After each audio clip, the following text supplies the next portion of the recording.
ყველაზე საინტერესო, ყველაზე მნიშვნელოვანი, ყველაზე მშობლიური, ყველაზე ახლობელი, ყველაზე მეგობრული, ჩვენი ქალაქი.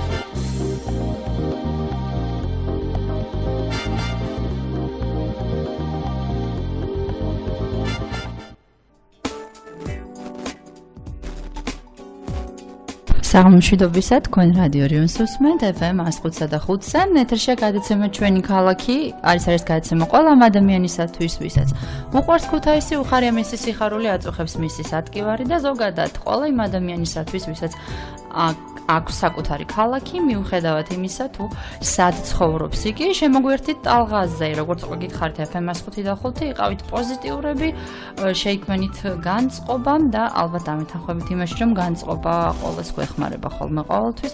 უამრავი ცხოვრებისეული და რუტინული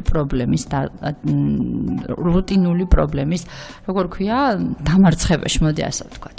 მინდა გითხრათ, რომ რა თქმა უნდა, შევეცდებით რომ პოზიტიურები ვიყოთ და შევეცდებით რომ თქვენ გაგიზიაროთ ეს ჩვენი პოზიტივი და აუცილებლად მინდა გითხრათ, რომ თქვენ შეგიძლიათ დაგვიმეგობრდეთ ჩვენ, ამისათვის საჭიროა Facebook-ზე დაგვიმეგობრდეთ, ჩაწეროთ ქართული ასოებით საძიებოვილში რადიო რიონი FM 105.5 და მოიწონოთ ჩვენი გვერდი. ასევე შეგიძლიათ ჩვენი ქალაქის გვერდსაც ეწვიოთ, ასევე ჩაწეროთ რადიო რიონის FM 105.5 როგორც გითხარით და ასევე შეგიძლიათ ჩაწეროთ ჩვენი ქალაქი Facebook-ის საძიებო გვერდში და აქ მოისმენთ ჩვენი გადაცემის ჩანაწერებს. ასე რომ შემოგვერთით, იყავით ჩვენთან ერთად, მოგწერეთ, იმეგობრეთ ჩვენთან და მოკლედ ასე რაღაცა გამვა. მოკლედ ქალაქი აშენდება, ქალაქი რომელსაც ჩვენ ვაშენებთ ხოლმე FM 105.5-ზე ყოველთვის, მაშინ როდესაც ეს ძალიან გვინდა. რაც შეეხება დღევანდელი გადაცემის თემას, დღეს აუცილებლად მოგიყვებით თუ სად აშენდება საქართველოში პირველი მუზეუმი ძელქვებში და აუცილებლად მოგიყვებით რა არის ამაში გამორჩეული, რა არის ამაში საინტერესო და რა სარგებლობას მოუტანს ეს ყველაფერი ჩვენს ქვეყანას. ასე რომ შემოგვერთით, ჩვენი გადაცემის სტუმარი გახლავთ კირცხის ვალია ბეჭვაიას სახელობის მხარეთმცოდნეობის მუზეუმის ხელმძღვანელი თამთა ჭითანავა, რომელიც რამდენიმე წამში შემოგვერთდება, ასე რომ თქვენ შემოგვერთით, არ გადართოთ სხვა არხზე და მოისმინეთ ძალიან ბევრი საინტერესო და სასარგებლო ინფორმაცია და ამბავი ჩვენთან ერთად. ყველაზე საინტერესო, ყველაზე მნიშვნელოვანი, ყველაზე მშობლიური, ყველაზე ახლობელი, ყველაზე მეგობრული, ჩვენი ქალაქი.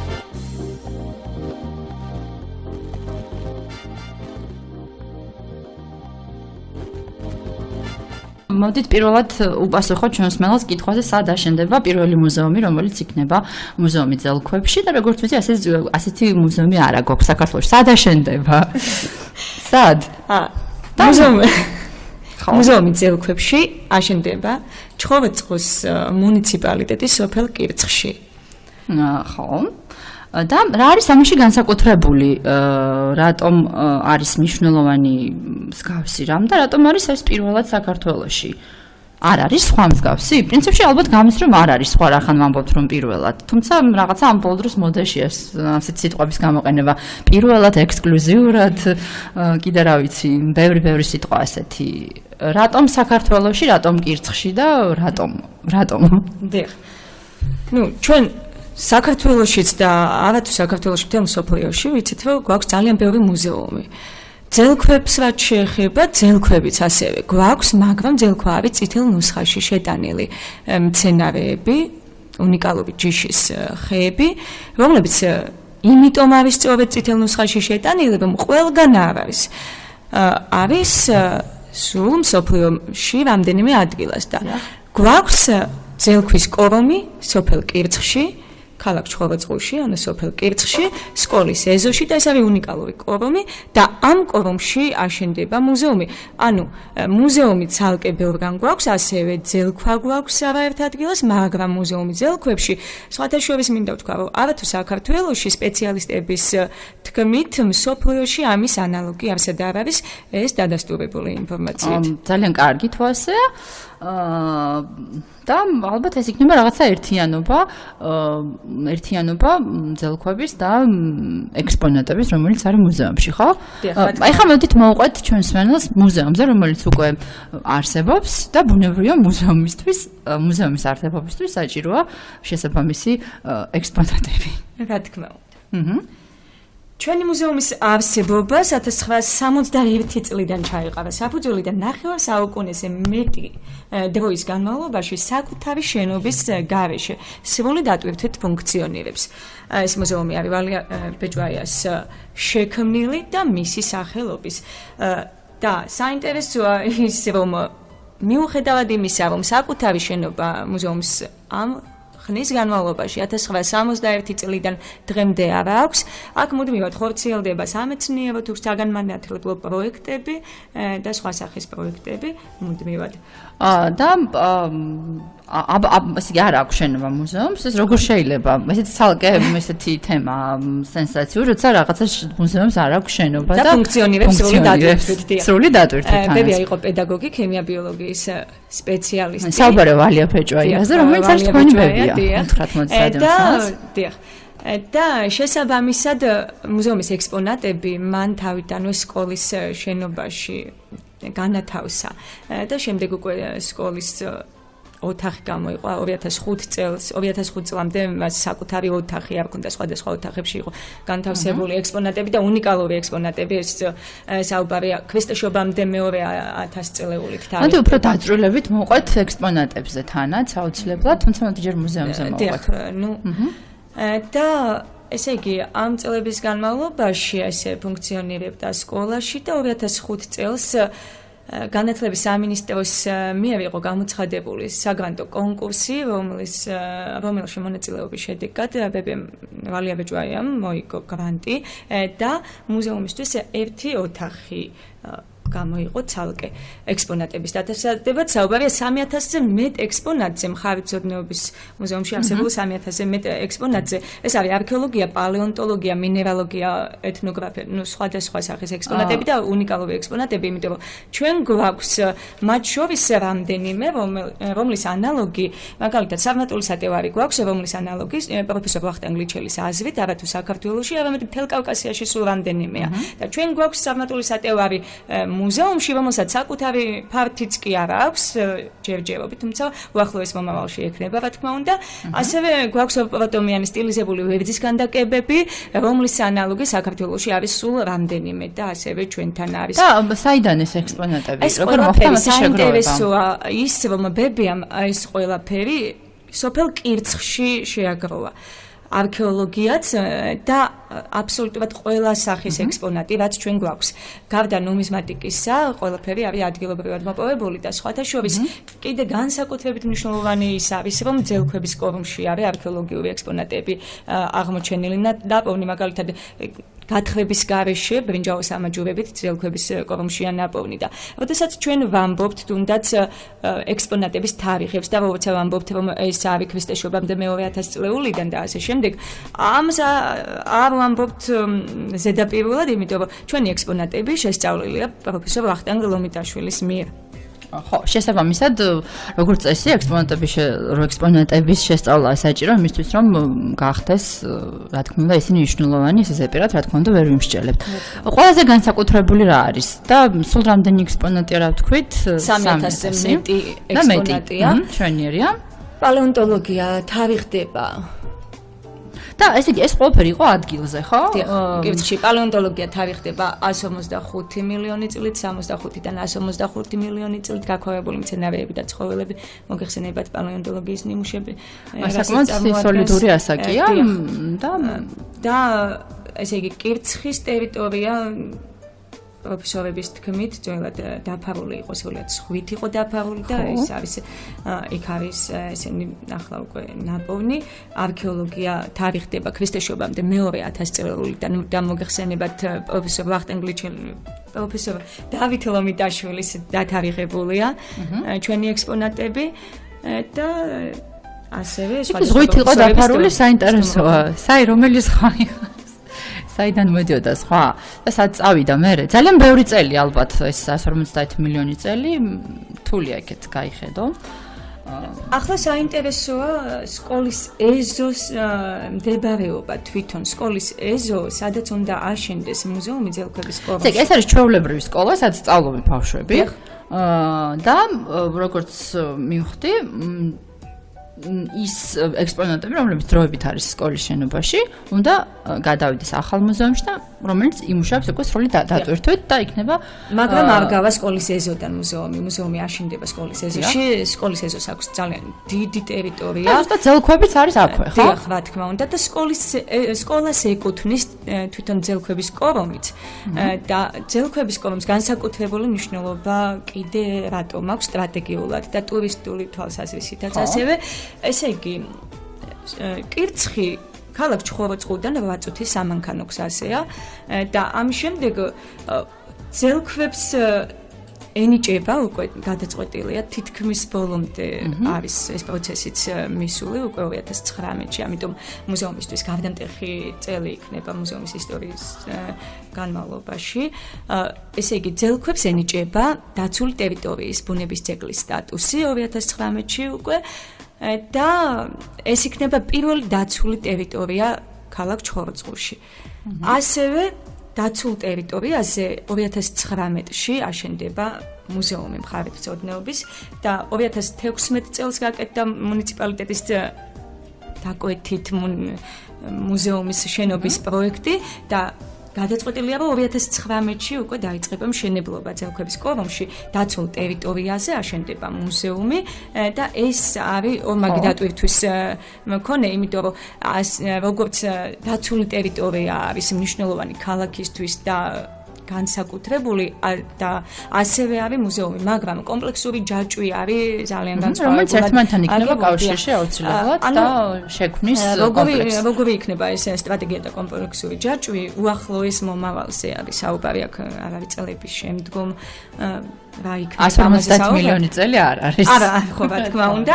ეს არის უკვე 2019-ზე კონკრეტულად საუბარი, რა იქნება 2019-ში ტურისტი თუ ადგილობრივი დამთვალიერებელი, რომელიც მოხდება ქალაქ ჩხოროწყუში, როგორ შეეძლებს ჩვენთან მოსვლას. ესე იგი, მოდის დაცულ ტერიტორიაზე, მოგეხსენებათ, პირველი დაცული ტერიტორია იქნება ბუნების ძეგლი ჩვენთან და დაცულ ტერიტორიაზე ძელქვების შუაგულში, უნიკალური ძელქვების შუაგულში იქნება აშენებული მხარეთმცოდნეობის მუზეუმის შენობა და აქ ბრინჯაოს სამაჯურებიც კი აქ ადგილობრივად ამ ძელქვების კორომში არის ნაპოვნი, რომლებიც განთავსებული იქნება მუზეუმში. ამის შემდეგ მუზეუმის გარეთ ამ ძელქვებში იქნება ღია არქეოლოგიური კერა, იმიტომ რომ გადაწყვეტილია მუზეუმის შენებლობის პარალელურად აქ ჩატარდეს გათხრები და გვექნება ღია არქეოლოგიური პროფესიონალურ დონეზე. ჩატარდება გათხრები, თუმცა ეს პლუს კომპლექსური ჯაჭვის შემაკავშირებელი და განსაკუთრებული მნიშვნელობის მქონეა, იმიტომ რომ ღია არქეოლოგიური კერა მუზეუმის გვერდით როცა გაქვს, ეს ასევე საინტერესო ფაქტორია და ასევე ძელქვების კორომში არის პატარა გორაკი, რომელიც ასევე ძელქვებით არის დაფარული. აქ რა თქმა უნდა, არც ერთი ძელქვის ხე არ მოიჭრება, მაგრამ აქ იქნება სამკუთხა ჭრა, გაკეთდება მინით დაფარული და რომელსაც სამკუთხა ჭრა მინით დაფარული ეს ნიშნავს იმას, რომ აქ პირდაპირ ღია კერას არქეოლოგიურ კერას დაინახავს დამთვალიერებელი და ზემოდან დახედავს ამ გორაკზე. და ამის გვერდით ასევე საინტერესო რაც გვაქვს გადაწყვეტილი და სტრატეგიულად მნიშვნელოვანი ეს არის ჩვენ უნდა ავაშენოთ პირობითად ესე იგი სამზევი კოშკი. სამზევი კოშკი ეს უკვე საინტერესოა. სამზევი კოშკი ეს იქნება ძელქვების გორაკსა და მუზეუმს შორის, ასევე ღია არქეოლოგიური ჭრა სადაც არის ამათ შორის და სამზევი კოშკი იქნება ძელქვებზე მაღალი და თითოეული სტუმარი, რომელიც მოვა ჩვენს მუზეუმში დაცულ ტერიტორიაზე, გადახედავს მთელი სამეგრელო სტრატეგიულ ადგილებს დამატებით. აი ესე დაათვალიერებს ხელის გულზე. მოვა დაცულ ტერიტორიაზე, შევა მუზეუმში, დაათვალიერებს ღია არქეოლოგიურ კერას და შემდეგ უკვე ავა სამსერ კოშკზე და გადახედავს მთლიანი სამეგრელო სტრატეგიულ ადგილებს. შვენიერი და ამ დროს მომდება ელარჯი რომ მიირთვას. სხვათაშორის ესეც შესაძლებელი იქნება ასე. ან იქიდან დაინახავს თუ სად აკეთებენ ყველაზე კარგი ელარჯი და მე იქ მივა სტუმრად. რატომაც არა. სხვა შორის ძალიან ბევრ ქვეყანას და ჩვენ ძალიან ხშირად გვაქვს ხოლმე გარკვეული ესეთი ტურები, რომლებიც კულინარიულ ტურებს მოიცავს.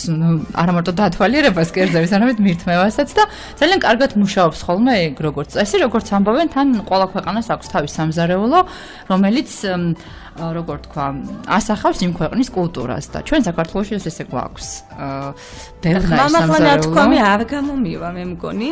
სამეგრელოში სტუმართმასპინძლობის ტრადიცია ძალიან მაღალ დონეზე გვაქვს ჩვენ ასევე და შესაბამისად როცა მივა ადამიანი ნახოთ შესაბამისად ესეც რა თქმა უნდა ხო საკუთარ მაღალ დონეზე იწერება ხოლმე ელარჯიც თუ ყველია შესაბამისი აჰა ეს არის ძალიან კარგი რამდენად ბევრი ტურისტია ეხლა თუნდაც მით რომ ბევრი ტურისტია სამეგრელოში საკმაოდ და იგეგმება ალბათ კიდევ ის რომ უფრო მეტი მოვიდეს და ალბათ ერთ-ერთი დაატვირთვა ნებისმიერ მუზეუმის არის ისიც რომ არა მარტო გარე ტურისტებმა არამედ შიდა მოსახლეობამაც დაუთვალიეროთ ხო? დიახ რა თქმა უნდა ესე იგი რაც შეეხება მუზეუმში ჩვენს მუზეუმში რამდენად დიდია ტურისტების რიცხვი არ არის ამ ეტაპისთვის დიდი და არც ამის განსაკუთრებული საჭიროება არ გვაქვს სწორედ იმიტომ რომ დღეს ჩვენ არ გვაქვს ჯერ საკუთარი შენობა თუმცა გვაქვს პოტენციალი რომელიც უნდა გამოვიყენოთ მაგრამ ჩვენ გვყავს სტუმრები უცხოელები და ქართველი სტუმრები ძალიან ხშირად მაგრამ სრული დატვირთვა სანამ შენობა არ გვექნება არ გვჭირდება და უკვე ტურისტულ ქსელში, ქალაქის ტურისტულ ქსელში, როგორც კი დაცული ტერიტორიის სტატუსი და შენობა გვექნება 2019-ში უკვე ჩავერთვებით ქალაქის ტურისტულ ქსელში. ეს ყველაზე მნიშვნელოვანი ალბათ, როგორც ვიცი, ზოგადად მაღალი ეშელონების და სურვილის მიხედვით ეტაპობრივად ვითარდება ხოლმე გარკვეული რეგიონები ტურისტული თვალსაზრისით, ზოგი მეტად, ზოგი ნაკლებად, მაგრამ იმედი რომ თელ საქართველოს დავფარავთ მალე და გვექნება ძალიან ბევრი შეთავაზება იმ ადამიანებისთვის, ვინც მოვა ჩვენს ქვეყანაში და მე მგონი გავცვლით ხო კულტურას რაღაცნაირად ერთმანეთთან. ეს არის გაცვლა კულტურის და არა რაღაცა მანდა მაინც რატომაც არის სულს არის ცუდი რაღაცა კულტურის გაცვლა და ესეთი ურთიერთობების სხვა ადამიანებთან ეს რა თქმა უნდა ყველაზე მნიშვნელოვანია. თან ალბათ არა ეს ბუნებრივად ძალკვები არის ეს ბუნებრივად არის ხო?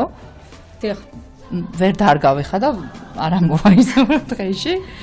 ხო, ეს ძალკვების კორომი არის ხელოვნურად შექმნილი საუკუნეების წინ თუ ბუნებრივად ეს ცოტა ისეთი საკითხია. თორემ ფაქტია რომ არის და გავს ხელოვნურ კორომს როგორც ასეთი, მაგრამ ეს არის 300 ძირზე მეტი ზრდასრული ძალქვა, მოგეხსენებათ 500-600 და მეტი წელი ძლებს.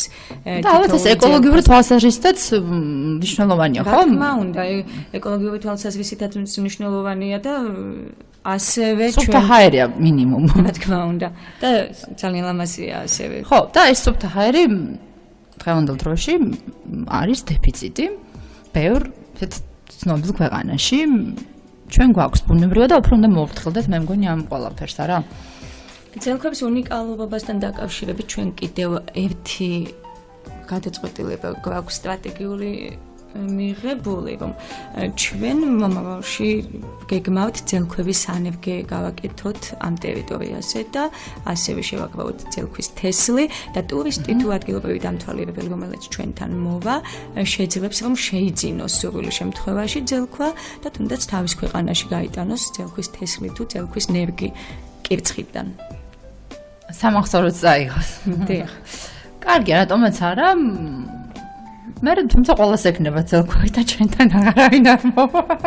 სამაგიეროდ ეკნება ჩვენგან წაღებული ძალკვები და ჩვენ გვეცოდინება ზუსტად ვის ეკნება ძალკვა წაღებული აბსოლუტურად და სად იქნება ჩვენი ძალკვა. ისეთი გავტანთ რომ გახმეს. არა. და დიდხანს არ ეს დებოროტება არ შეიძლება, იმიტომ რომ ალბათ ნებისმიერი ადამიანის სახეა იმ ქვეყნისა, სადაც თვითონ ცხოვრობს და შეიძლება ერთ ადამიანზე გაბრაზდეს, თუნდაც ტურისტი, თუნდაც სხვა ადამიანი და მე მთელ ზერზე შეიქმნას ამის წარმოდგენა, რაც ძალიან ცუდი ფაქტია მე მგონი, რომ ყველა ადამიანი არის ინდივიდუალური მეტნაკლებად. და ჩვენი პატარა ქვეყანა, რომელიც ძალიან პატარა, დიდი ამბიციები აქვს და დიდი პოტენციალი აქვს, რაც თავარია და მე მგონი ამბიცია და პოტენციალი უნდა დაემთხვეს ერთმანეთს რაღაცნაირად. ჩვენ ვფიქრობთ, რომ ჩვენს მუზეუმს არ აქვს გადაჭარბებული ამბიცია. ჩვენ გვაქვს პოტენციალი ძალიან დიდი და ჩვენი პოტენციალის 50% მაინც თუ განვახორციელებთ, ეს იქნება ძალიან კარგი და ჩვენ ვფიქრობთ, რომ იმ მიზნებს, რომლებიც დასახული გვაქვს, აუცილებლად მივაღწევთ. ხო, მთავარია მიზნების დასახვა და მთავარია კონდეს რაღაცა სწორად. აი სწორად არის ყველაზე მთავარი და მთავარია კონდეს ჯანსაღი ამბიცია, რომელსაც გამართლებ და რომელსაც გამართლებ, ხო, გამართლება ქვია მე მგონი ამას. იმიტომ რომ თუ კი არ გაქვს არც მიზანი, არც ამბიცია, არაფერი, მაშინ ვერც ვერ გააკეთებ ადამიანი. და შენთვის უკვე მნიშვნელობა აღარ აქვს არაფერს. საინტერესო ის 2009 წელს ჩვენ გვექნება 2019 წელს დავიბენ, იმიტომ რომ ვახსენეთ 1500 მილიონი წელი, ძალიან დიდი თარიღი. 150 მილიონი წელი. 150 მშვენიერია და ძალიან შორს წავედით, თუმცა მე ისე წარმოვიდგინე ხა ეს ძალიან კარგი ბუნება, სიმწვანე, სუფთა ჰაერი, რომელიც ყოველგვარი ყველაფრის კოშკი, სამზერი კოშკი, სადაც არქეოლოგიური კერა და ასე შემდეგ. აი ესე პირდაპირ დადგები და გადახედა ეს მთელს სამეგრელოს ზემოდან. რატომაც არა, ალბათ ეს ძალიან კარგია და ალბათ ძალიან ბევრი წლის წინ სხვაც გამოჩნდებოდა, ხო, იქედან? არა თუ ძალიან ბევრი წლის წინ, ესე იგი, დილის საათებში სამზერი კოშკიც არ არის ამისთვის საჭირო, კარგი ამინდის შემთხვევაში დილის საათებში ჩვენგან დღესაც მოჩანს სხვა და საიდან, ანუ არა, იმ კორომიდან, ანუ ძელქვების კორომიდან, მაღალზეა კორომი და გადახედავ ჩვენ სოფელში ყველაზე მაღალ ადგილას არის ეს კორომი და სკოლის ეზო საერთოდ ზღვის დონიდან. ეს ძალიან კარგი ადგილია, მაღალი ზღვის დონიდან 288 მეტრი არის ზღვის დონიდან. საკმაოდ ადვილად შეიძლება იქ ახვედეს, არ მთიანისტი ადგილი არ არის, როგორც ვიცი. ასე რომ ძალიან მარტივად შეიძლება დატკბეს სუფთა ჰაერით, სიმწვანით, ბუნებით, ისტორიით, მოკლედ ძალიან კარგია ეს ყველაფერი და იმედია, კი არა და ვიცი ზუსტად რომ შესრულდება და გაკეთდება ყველაფერი ისე როგორც გვინდა. დიახ, იმიტომ ეს სწორედ ისეთი მიზანია, რომელიც რეალურად არის განხორციელებადი და ქალაქისთვის სტრატეგიულად მნიშვნელოვანი და ეს ადგილობრივი ხელისუფლებისთვის ასევე საინტერესო და მნიშვნელოვანია, როგორც ჩემთვის მაგალითად პირადად მუზეუმის ხელმძღვანელისთვის. იმიტომ რომ როგორც წესი, სხვადასხვა ჩვენ გუბერნატორიც ყავდა ამას წინათ სტუმრად, რომელსაც ძალიან მოეწონა ეს ადგილი და სტრატეგიულადაც ძალიან მოეწონა, რომ ეს ყველაფერი შესაძლებელია განხორციელდეს აქ. იმიტომ რომ ჩვენ ყოველთვის გვჭირდება მხარდაჭერა ძლიერთა ამა ქვეყნის სწორი მხარდაჭერა. სწორი მხარდაჭერა, თორე სხვანაირად რაღაცების საკეთება რთულია. ჩვენ კი ვამბობთ, რომ ჩავერთოთ ამაში. თვითონ აი მოსახლეობა რამდენად ჩართულია თუნდაც მუზეუმის მოვლაში, ხო? ბავშვები, ახალგაზრდები, რომლებიც იმ სკოლაში სწავლობენ, თუ სტუმრობენ, ან აი მუზეუმთან არსებობს კლუბი მუზეუმის მცველები და ასევე კირცხი და ძილქვები, ეკოკლუბი და მუზეუმის მცველები ეს არის კლუბი, რომლის წევრები არიან უშუალოდ სკოლის მოსწავლეები და სხვადასხვა საპატიო წევრები არიან, სხვადასხვა საინტერესო ადამიანები, ესენი იქნებიან თანამდებობის პირები თუ პოეტები თუ ასე შემდეგ, სხვადასხვა საინტერესო ადამიანები, ჩვენ ვიწვევთ ამ ადამიანებს, ბავშვები, მოსწავლეები. რომლებიც მეგობრობენ, ხო, შემდეგ ბავშვებთან. და გარდა პოლიტიკისა, ბავშვები ყველაფერზე უსვამენ შეკითხვას, შემდეგ ეს საპატიო წევრები დებენ ფიცს, მუზეუმის ფიცს, რომ მუზეუმის ინტერესებს არიცავენ ყველგან საქართველოშიც და საქართველოს ფარგლებს გარეთ და შემდეგ ისინი ხდებიან ჩვენი მუზეუმის საპატიო წევრები და სხვადასხვა ორმხრივია ინტერესი. ჩვენ ვამაყობთ ჩვენი მუზეუმის საპატიო წევრებით და ჩვენი მუზეუმის საპატიო წევრები ამაყობენ ჩვენი მუზეუმით. მე მგონი ძალიან კარგი მაგალითია იმისა, თუ როგორ შეიძლება პატარა და ნებისმიერ იდეის თავიდან ეს იყო მუზეუმი ერთ ოთახში ჩატეული ისტორია. ხო, აი როგორ შეიძლება თუნდაც ერთ ოთახში ისტორია ჩაატიო. შეიძლება. და ეს ისტორია დაიწყო ისე იგი რომელ წელს? 1961 წლიდან შეყარა საფუძველი. 1961 წელს ერთმა ადამიანმა, რომელსაც უყვარდა თავის ქვეყანა, თავის სამშობლო, თავის სოფელი, ბავშვები, თავისი ოჯახი, მოიფიქრა ესეთი კარგი რამ, რომელიც რაც მიდის, გრძელდება და კიდევ უფრო პროგრესირდება და მე მგონი მალე მოგვიტანს უფრო მეტ წარმატებას, უფრო მეტ ესთეტიურ სიამოვნებას და უფრო მეტ ტურისტსაც. რა თქმა უნდა. ეს ჩვენ ძალიან გვჭირდება, თუნდაც კულტურული ურთიერთობების თვალსაზრისით, მე მგონი მშვენიერი მაგალითია. აი, ერთ რამეს მინდა განსაკუთრებით კიდევ ხაზი გაუსვა, რა მნიშვნელობა აქვს კულტურულ მემკვიდრეობას და განათლებას ერთად. ანუ სკოლაში მუზეუმის არსებობას აქვს განსაკუთრებული მნიშვნელობა სკოლის ეზოში სამომავლოდ. ესე იგი, აბსოლუტურად არის მუზეუმსა და სკოლას შორის უწყვეტი ჯაჭვი, ესე იგი განათლებასა და კულტურას შორის უწყვეტი ჯაჭვი და ნებისმიერ პროექტში, ნებისმიერ ღონისძიებაში, ეს იქნება სამეცნიერო კონფერენცია, ფესტივალი თუ ნებისმიერი სახის აქტივობა, მუდმივად ერთად არიან მოსწავლეები და უფროსი თაობის წარმომადგენლები ერთად ჩართული. ანუ სხვადასხვა თაობა არის ერთად. ხო, ეს ძალიან მნიშვნელოვანია, როცა იმის ფონზე, როცა ვიცი ჩვენ ყველამ რა სიტუაცია თაობებთან მიმართებაში. უფროსი თაობა მოგცემს გამოცდილებას, ახალგაზრდა თავის ენერგიას და რაც თავარია, აქ ტარდება ასევე ინტეგრირებული გაკვეთილები და ასე შემდეგ. ესე იგი, მუდმივად ფუნქციონირებს მუზეუმი, ეს არის უწყვეტი პროცესი და ბავშვები. ეს არის ცოცხალი ისტორია, რომელიც ცოცხალია დღესაც. არის სწორედ ის, რაც ჩვენ ძალიან გვჭირდება, მე მგონი, და არა ის, რომ წარსულის დიდება გავიხსენებთ მხოლოდ და დღეს არაფერი გავაკეთებთ იმისთვის, რომ თუნდაც ეს დიდება შევინახოთ შემდეგ სხვებისთვის. ეს ალბათ ძალიან მნიშვნელოვანია. დაგეგმილი ძალიან ბევრი ინოვაციური პროექტი, რომელსაც ხო, მე მივიჯერა რომ განახორციელებთ, დარწმუნებული ვარ, იმედი მაქვს ცოტა ისე ჟღერს ხოლმე. უნდა დავამშვიდობოთ ჩვენს რადიო მსმენელს, იწურება ჩვენ გადაცემის დრო, მე მგონი პოზიტიურად ვესაუბროთ და პოზიტიურად მოვუყევით ეს. ყველა ადამიანს ვეკითხები ხოლმე ამ კითხვას გადაცემის ბოლოს, რას ნიშნავს მისთვის ჩვენი ქალაქი? შემიძლია თქვენც კითხოთ, იმიტომ რომ ჩვენ ვიცით რომ ყველა ადამიანს აქვს თავისი ქალაქი. ქუთაისი იქნება, ეს ჩხოროწყუ იქნება, ლონდონი, ნიუ-იორკიც და შედარება, მაგრამ ყველა ადამიანს აქვს თავისი ქალაქი. თქვენთვის რა არის ის ქალაქი, რომელშიც ხართ? ჩემი ქალაქი ჩემთვის პირველ რიგში ჩემი ფესვებია. ჩემი ჩხოროწყუ არის ჩემი ფესვები. ის ფესვები, რომელსაც ვდგავართ ჩვენ, ის ფესვები, რომელსაც ვდგავართ ჩვენ დღეს, ეს არის ჩვენი წარსული, რომელსაც არის ჩვენი აწმყო და რომლითაც შეიქმნება ჩვენი მომავალი. და ჩვენ ყველანი მოვაწილოთ მომავლის შექმნაში აუცილებლად. მე სულ მჯერა ამისი. და მე და ჩემი მსმენელი ყოველთვის ვხატავთ ხოლმე ჩვენ ქალაქებს გადაცემაში FM-105-სა და 5-ზე. დიდი მადლობა გადაცემაში სტუმრობისთვის. უნდა დავამშვიდობოთ რადიო მსმენელს. მოკლედ წარმატებებს გისურვებთ. დიდი მადლობა მოწვევისთვის კიდევ ერთხელ და მე უახლოეს მომავალში თითოეულ თქვენ მსმენელს, ჩემ ქუთაისელებს გეპატიშებით ჩვენთან ქალაქ ჩხოროწყუში, სოფელ კირცხში, ვალია ბეჭვაიას სახელობის მხარეთმცოდნეობის მუზეუმში უკვე დაცულ ტერიტორიას. იმედია მალე მოვალთ აუცილებლად. შეგახსენებთ რომ ჩვენ გადაცემის სტუმარი გახლდათ კირცხის ვალია ბეჭვაიას სახელობის მხარეთმცოდნეობის მუზეუმის ხელმძღვანელი თამთა ჭითანავა. მე ნანა ფახორიძე ვარ ძველებურად. ერთი კვირით უნდა დაგემშვიდობოთ და ყოველივე საუკეთესო გისურვოთ. იმედი მაქვს შემდეგ შაბათს აუცილებლად პოზიტიურები ვიქნებით. მოხდება ერთი პოზიტიური ამბავი მაინც და იმედი მაქვს რომ ყველაფერი იქნება კარგად ჩვენს გულებში, სრულიად საქართველოში და მთელ მსოფლიოში. პათეტიკურად ჟღერს ხოლმე ეს სიტყვები, მაგრამ მე იმედი ყოველთვის მაქვს და იმედი არის ის, რაც ყოველთვის იქნება. საუკეთესო სრულებით გემშვიდობებით, დარჩით ტალღაზე FM-105 რადიო რიონი მაუწყებლობს ამ ტალღაზე, როგორც უკვე გითხარით. ნახვამდის.